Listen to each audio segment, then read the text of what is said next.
আসসালামু আলাইকুম। একদম তাজা তরুণ রংপুরে আমাকে বলল, ফুটফুটে একটা ছেলে,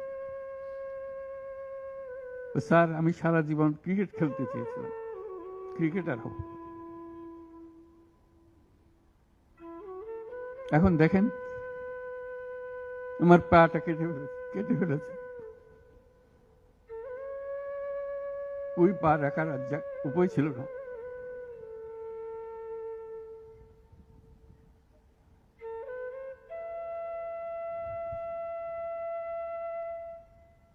সে আমাকে জিজ্ঞেস করে,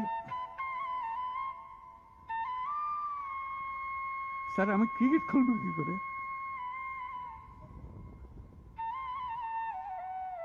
ক্রিকেট তার মাথার থেকে যাচ্ছে না, পা নাই।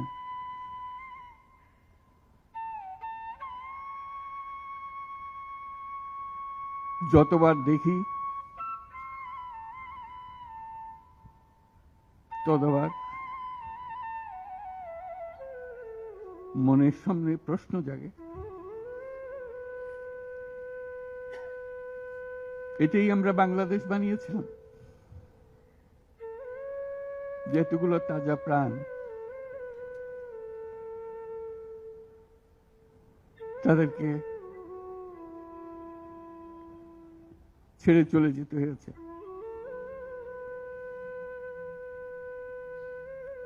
আমরা যারা এখানে আজকে বসে কথা বলছি, তাদের একমাত্র দায়িত্ব তাদের যে ত্যাগ,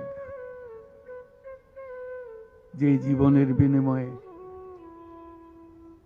তারা আমাদেরকে আজকে এখানে বসার সুযোগ দিয়েছে। তারা না গেলে আমরা আজকে এখানে বসতে পারতাম না। সবাই আমরা যারা সরকারের মধ্যে বসছি, তোমরা যারা আজকে শান্ত মনে এখানে কথা শুনতে এসছো, কেউ এই ভূমিকায় আসতে পারতাম না।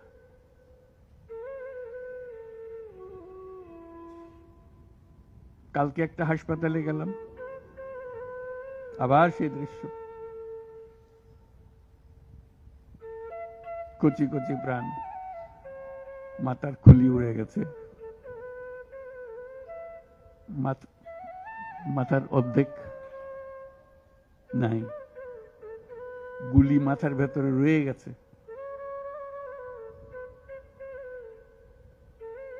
একজন, একটা রংপুরের হাসপাতালের দৃশ্য, একটা এক্স-রে দেখালো,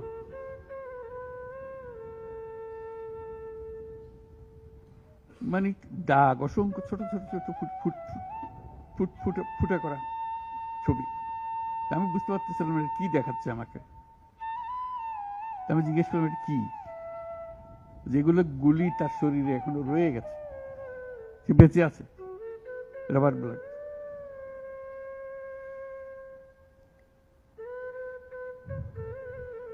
যতবার দেখি, যতবার শুনি,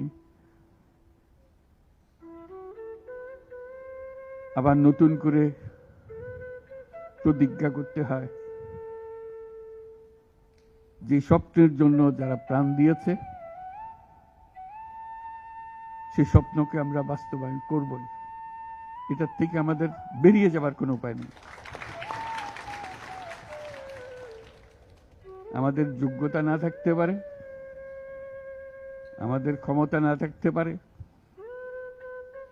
কিন্তু আমাদের প্রতিজ্ঞা রইল আমরা এটা করব।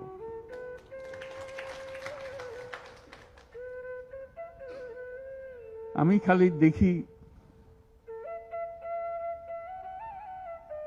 এই যে ছবিগুলো, আমি তাদের সাক্ষাতে ছবি বলতে যে দৃশ্য দেখলাম, এটা তো সবাই দেখছে না।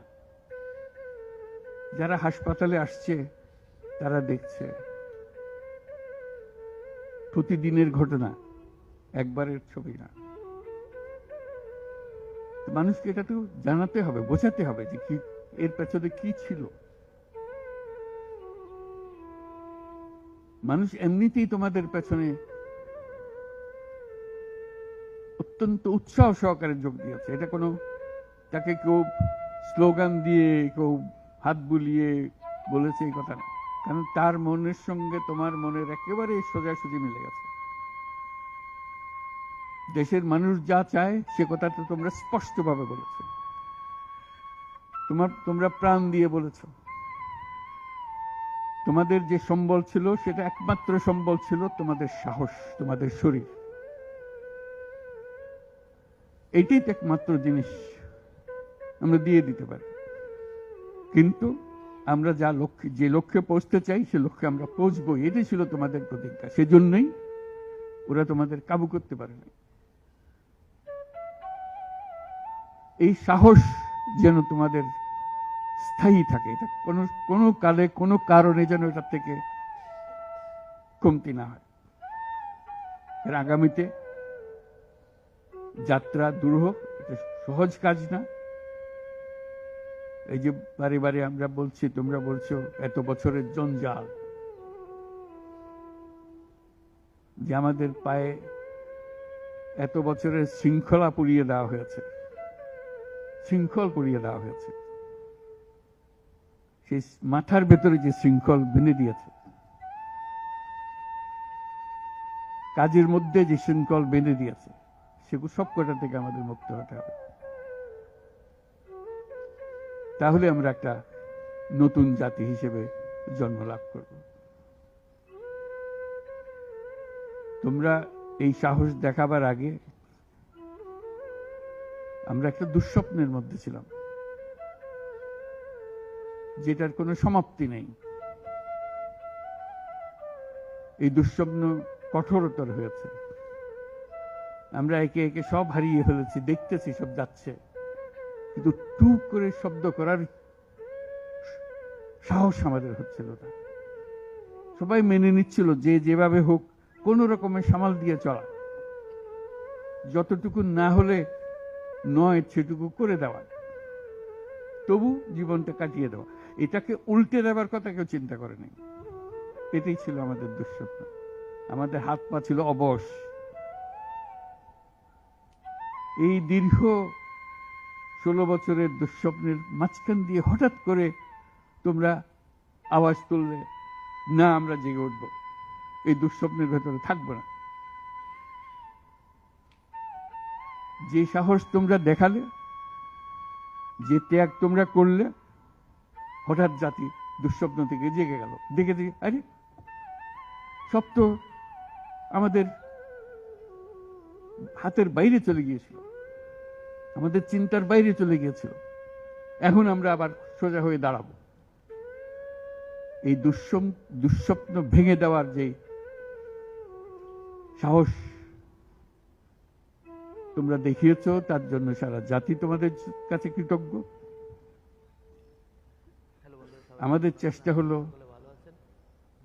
সে জেগে ওঠা জাতিকে নতুন স্বপ্নের দিকে নিয়ে যাও, যে স্বপ্ন তোমরা দেখিয়েছ।